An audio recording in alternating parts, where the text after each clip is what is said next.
Welcome to the Trustbound podcast.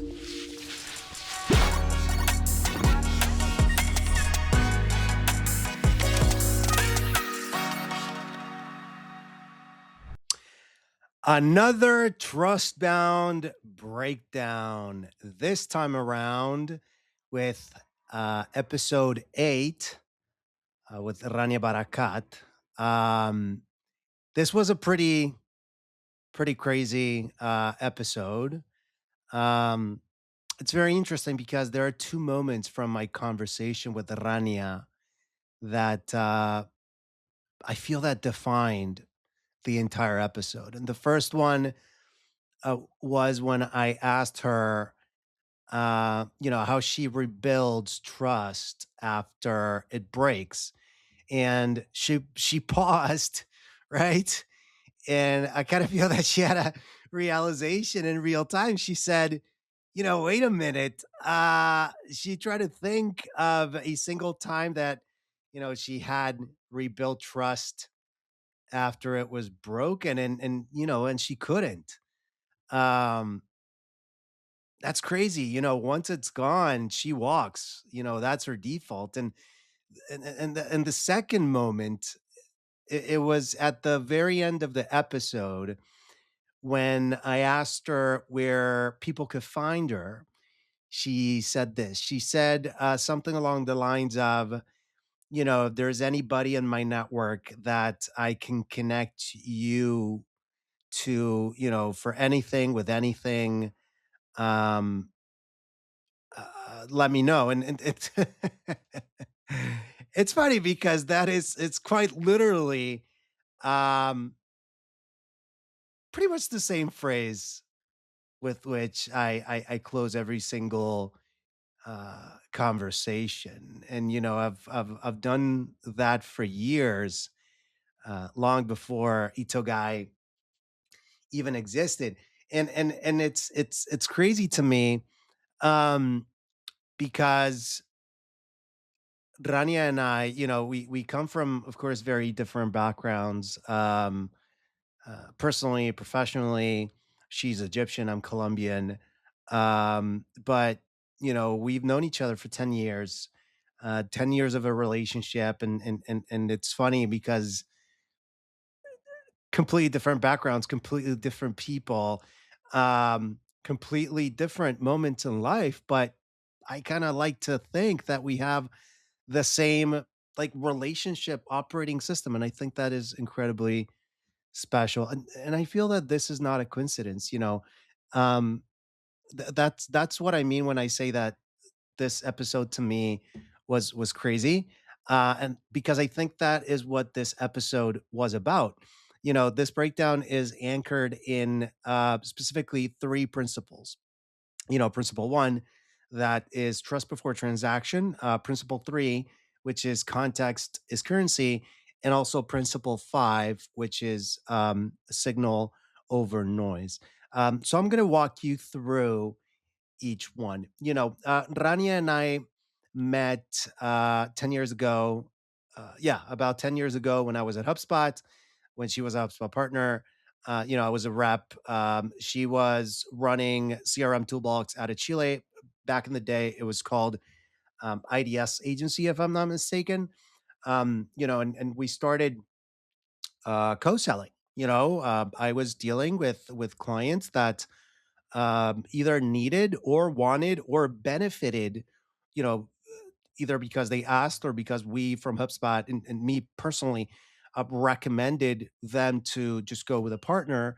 Um, I just recommended Rania and Izzy, her partner, a lot. Um, Co-founders of IDS agency, and they were just an amazing HubSpot partner. And of course, like the recommendation was there. You know, um, it's funny because by every textbook definition, that was a transactional relationship. A rep trying to close a deal, a partner, of course, trying to close a deal, but not on the software side, but on the services side. And of course, for servicing partners, HubSpot, and as many tech companies do. they had, sort of a retainer commission for those partners. It was linear, it was clean, it was vendor to customer, and it was transactional.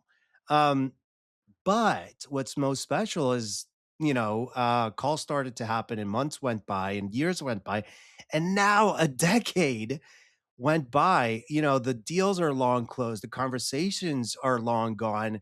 The companies that we worked for and work at are completely different. The countries we live in are not just different, but we live in different continents now. And the relationship is still here. And the relationship is stronger than it was when we were both at HubSpot carrying quota. And I feel that that is principle one in its purest, most demanding too form. Trust before transaction just doesn't mean that you build trust before the deal closes. It means that you build the kind of trust that outlasts that deal. You have to build that trust that, doesn't necessarily need the contract to keep going, because, trust and the relationship itself doesn't live in a contract. And I feel that Rania said it beautifully. She said, um, that the relationships that you actually maintain, are the ones that exist, beyond what's required on a working level. And I think that is a very, very cool framing. She said that, the relationships that, are maintained by you are the ones where you connect on something, more than a project, more than a deal, more than a company. Travel, curiosity, love for art, love for soccer, anything different, um, is what really connects people, right? Um, Also, being vulnerable, being from somewhere, uh, that people have a narrative about, anything that like outlasts that transactional, environment. And so I kind of feel that this is what I want listeners to notice. Um, you know, Rania and I, for our relationship, we didn't plan on this the way how it developed. There was no strategy of, let me invest in this person for 10 years because someday I might start a podcast. Right? Of course not.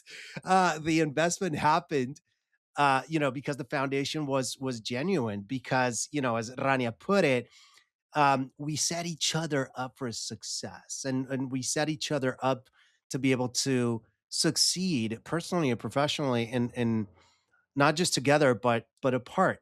When her team helped me close deals, I of course got closer to my quota.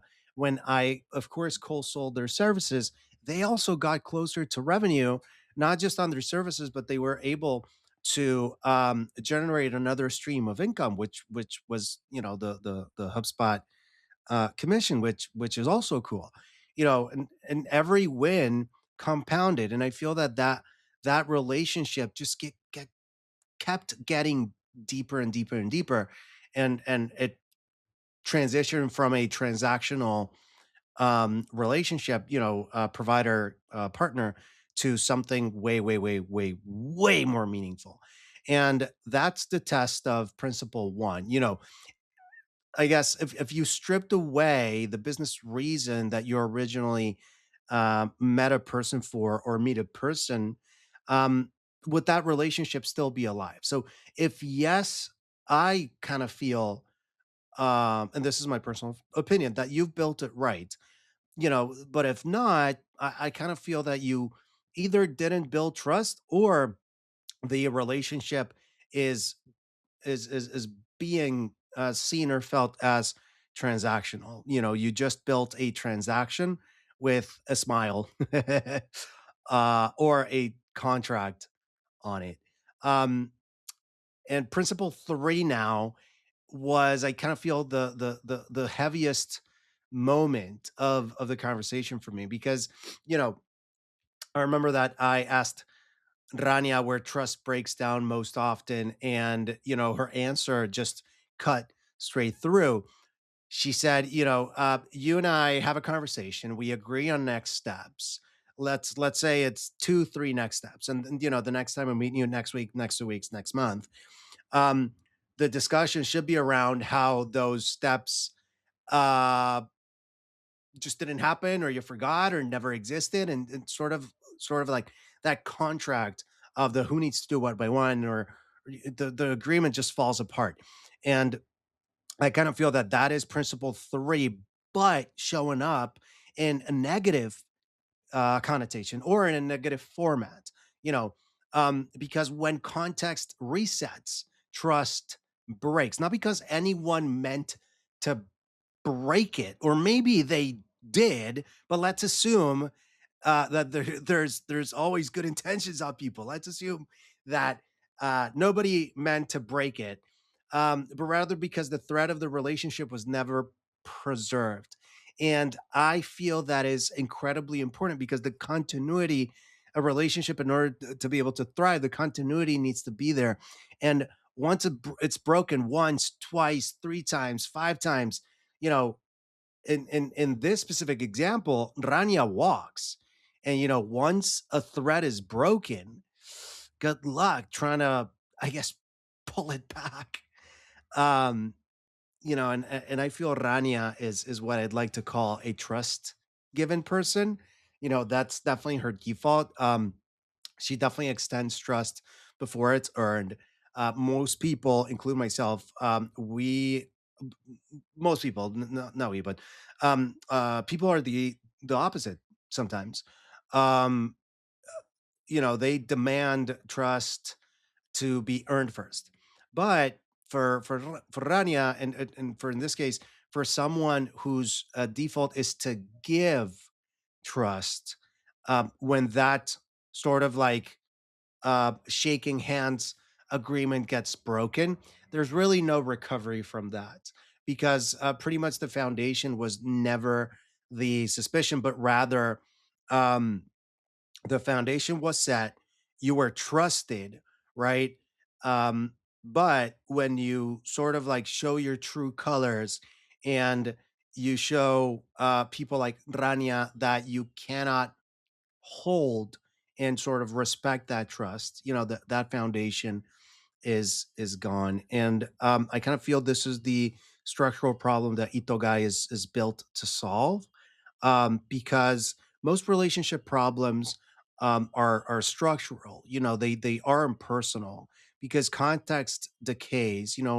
Threads become thinner. Sometimes they break. Um, Sometimes the next steps, or then who needs to do what by when, or like what is the context, what is the agreement. Things are forgotten, things are deprioritized, and I kind of feel that nobody notices until the moment has passed and the relationship has cooled, unfortunately. And I'm not talking about like CRM signals or anything like that. I'm talking about like relationship, not just um, management, if you will, but relationship intelligence, and taking care of the relationship and ensuring that you show up and that you're there for the people that matter to you and that you matter to them. Because in CRMs, we capture deal stagers. In email app automation, we capture things like engagement. But in none of these cases, we capture the actual fabric of a relationship. What did we agree to? What was supposed to happen? What's like sort of the texture of that relationship? What's the feeling? What's the trust like? What's the closeness like? The social capital like? And that's why trust leaks at every single handoff, at every single transition, whether it's person to person, or time, or tasks.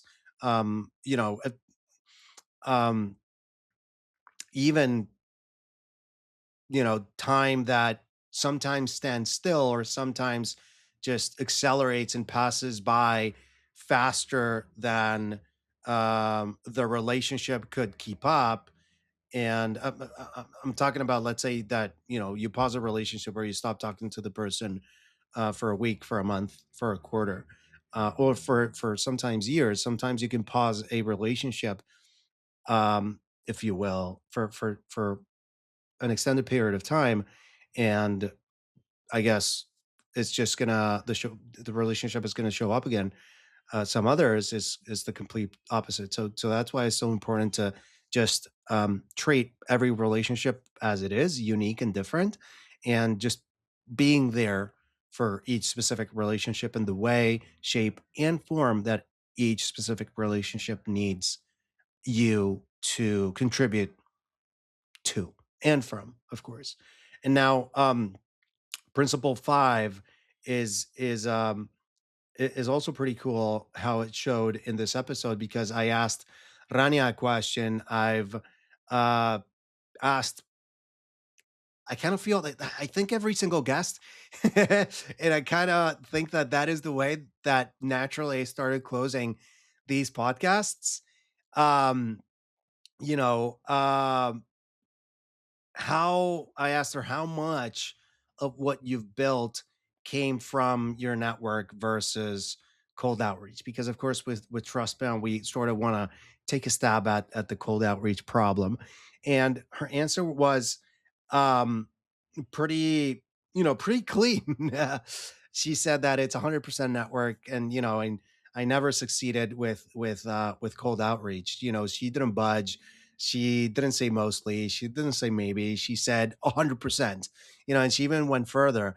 Um, Even when she moved to Chile in uh I joined HubSpot in 2016. But before I joined HubSpot, I can't remember if it was 2012, 2013, 14, 15. But when she moved to Chile, she had no network. She didn't even speak the language, right? The first client came through someone her dad knew, and that person connected her to someone who was married to someone whose cousin went yada yada yada and so on. Even in a country where she knew no one, the first deal was a thread that was pulled by um, our relationship in common, and that's principle 5 in lived form. In a world where everyone is chasing intent signals and scraping LinkedIn and buying lists and automating sequences and cold calling, the highest converting signal on earth is still the same one that it has always been, which is a person someone trusts saying, hey, talk to this person, talk to this human, have a conversation, have a chat, have a coffee. Um, and I feel that Rania connected it to something I've been thinking about a lot.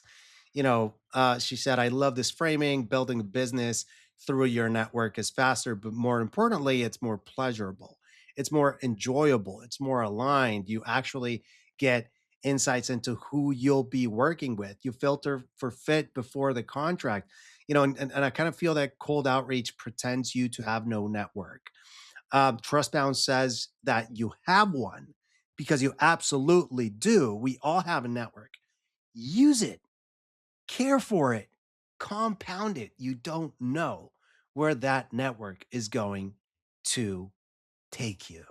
So, toward the end of the episode, we got into something deeper. We were trying to figure out, well, what trust actually is. Is it a feeling? Is it an intuition, frequency? We were kind of like uh asking ourselves this existential question, and I kind of feel that we landed on this idea of strings, um as threads, because trust is sort of the invisible thread that ties people together. And Rania even said that she's bound to trust, you know um and it's funny because that is the name of this entire motion. That's trust bound, bound to trust, bound by trust. And then she said the thing about strings, and then my mind went straight to ito. That's the concept of itogai. Ito, the Japanese word for thread, that's the first half of itogai, right? And guy is just short for ikigai, the purpose for being, or what gets you up in the morning. Um, you know, I'm sorry. I'm just thinking how crazy all this is. Two humans, 10 years apart in the world, um, landing on the same metaphor independently. That's just I don't have the right word for it. That's uh, perfect. If I could use that word, let's go with beautiful because nothing is perfect. That's absolutely beautiful. So here's the actionable piece, um, and I'll close out with this. And it's basically two questions. Question one: look at the last five business relationships you had where the deal ended and you never spoke again. Why was that? Was it really because the business reason was the only reason, or did you let the thread break or snap because nobody kept track of the next three steps, and sort of like nobody cared for that relationship? And then question two, pick three people from your network this week. Send each other, um, or send a message with no asks, zero asks, just to check in. Just keep that relationship alive. That's principle one in practice. That's how you'll fill the well before it's empty. Trust is given, context is currency, network is the signal. One conversation, three principles, and 10 years of just beautiful, incredible evidence. That's Ranya Barakat. If this resonated, pay attention to where trust has already been doing the work for you. That's where momentum starts. Learn more at itogai.com. See you next time. I'm Mauricio Suarez, and this is the Trustbound Podcast.